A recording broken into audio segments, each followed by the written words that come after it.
Assalamualaikum warahmatullahi wabarakatuh. Perkenalkan, nama saya Marsia MPD dari SMP Negeri 1 Cibinong. Saya adalah calon guru penggerak angkatan 11. Pada kesempatan ini saya akan memaparkan tentang kesimpulan dan refleksi pemikiran Ki Hajar Dewantara modul 1.1 koneksi antar materi. Melihat dari tujuan pendidikan, yaitu mengembangkan potensi peserta didik baik mental maupun spiritual, potensi cipta, rasa, karsa, dengan harapan potensi itu dapat berkembang dengan baik dan dapat bermanfaat baik untuk dirinya maupun untuk lingkungannya. Dasar-dasar pendidikan, pengajaran yang menuntun.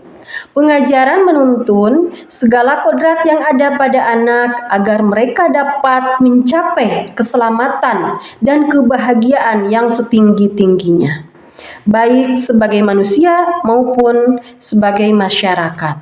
Jadi, tugas kita sebagai guru adalah menuntun mereka pada kodratnya, pada kebiasaannya di lingkungan masing-masing.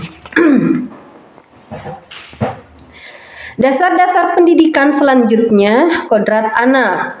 Pembelajaran sejatinya melihat kodrat yang ada pada anak, yaitu kodrat alam dan kodrat zaman.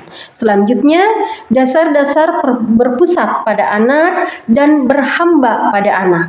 Pendidik memberi kebebasan pada peserta didik untuk mengikuti pelajaran sesuai minat, bakat, dan kreativitas masing-masing anak dengan rasa hormat, penuh kasih, dan kesabaran.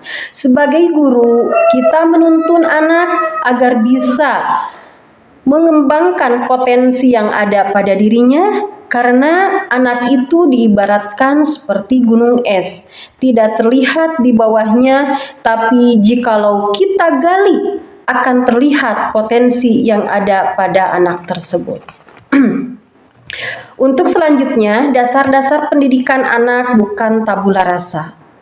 Anak bukan kertas kosong biasa, melainkan terlahir dengan kekuatan kodrat yang masih samar-samar.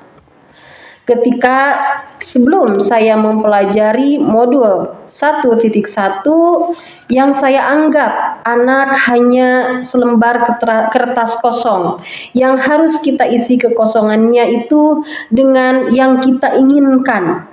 Dan juga sebelum saya mempelajari modul 1.1, jika anak mencapai KKM, pembelajaran dianggap berhasil. Itu yang kami pahami sebelumnya. Sebelum saya mempelajari modul 1.1, saya menganggap mementingkan ketuntasan materi hanya menilai aspek kognitif dan menganggap murid sebagai objek. Tidak ada hal lain, hanya mementingkan bahwa guru itu adalah segalanya. Setelah saya mempelajari modul 1.1, saya menyadari apa yang saya lakukan dan saya pikirkan selama ini tidak tepat untuk dilakukan kepada peserta didik.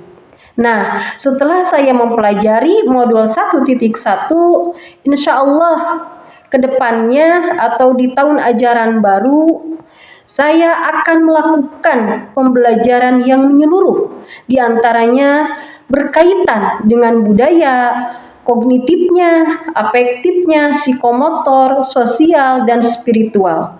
Semua dipelajari dalam aspek pembelajaran, tidak hanya dulu mementingkan atau menitik beratkan pada kognitifnya, tapi harus dilakukan dari semua aspek.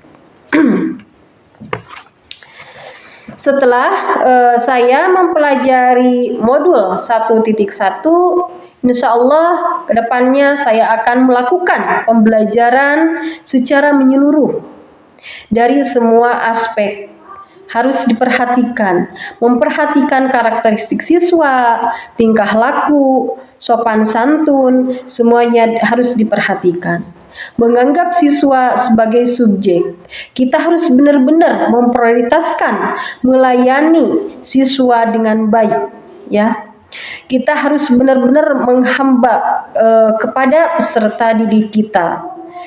Nah, insya Allah saya akan menerapkan pembelajaran di kelas, diantaranya merancang pembelajaran yang kreatif dan menyenangkan, serta berpusat pada peserta didik atau pada murid, atau yang disebut juga dengan student center.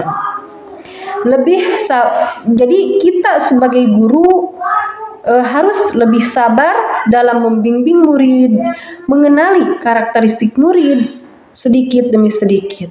Serta insya Allah saya kedepannya akan selalu berkomunikasi dan berkolaborasi dengan guru dan warga sekolah. Insya Allah saya akan berusaha selalu menjadi guru yang teladan, menjadi guru yang selalu dirindukan oleh murid-muridnya. Oleh karena itu, kita itu sebagai guru adalah guru seseorang yang ditiru oleh muridnya. Maka laksanakanlah hal yang terbaik agar kita diperlakukan baik juga oleh murid kita. Mungkin pemaparan saya dicukupkan sekian. Salam semangat dan bahagia Bapak Ibu guru hebat. Wassalamualaikum warahmatullahi wabarakatuh.